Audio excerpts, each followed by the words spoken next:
বড় ভাই কত নিল, কত কত? 2 লাখ 2 ভাই, 2 লাখ 2 লাখ 2। কিরকম মনে হচ্ছে গরুর দাম? ভাই ভালো? মোটামুটি ভাই ঠিক আছে। কোথায় যাবেন ভাই? কোনটা গ্যান্ডারিয়া? গ্যান্ডারিয়া। দর্শক সুন্দর একটা গরু কিন্তু 2,02,000 টাকা বিক্রি হয়ে গেল। 82,000 82,000 টাকা কোরবানির জন্য নিলেন? কুরবানির জন্য। কোথায় যাবে এটা? ঢাকা ক্যান্টনমেন্ট। ঢাকা ক্যান্টনমেন্ট না? ধন্যবাদ। 20,000 20,000 কোরবানির জন্য নিয়েছেন? জি। কোথায় যাবেন? খারাগান্দি। আচ্ছা, আজকে ছাগলের দাম কিরকম? ওর দাম বেশি। দাম বেশি না? অনেক আচ্ছা, দাম। ধন্যবাদ। বড় ভাই কত নিল, কত? 1.5 লাখ 1.5 লাখ টাকা কোরবানির জন্য নিলেন? কোরবানির জন্য। কোথায় যাবে? বৌনাকান্দি। আচ্ছা, আজকে কিরকম মনে হচ্ছে? ভালোই ভালোই না? বড় ভাই কত নিল? দর্শক সুন্দর দুটি গরু কিন্তু মাত্র 1.5 লাখ টাকায় বিক্রি হয়ে গেল হযরতপুর হাট থেকে। বড় ভাই কত নিয়েছে? 52,000 কুরবানির জন্য নিলেন নাকি? কোথায় যাবেন?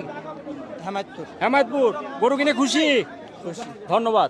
ভাই কত নিছে এটা, কত কত নিল?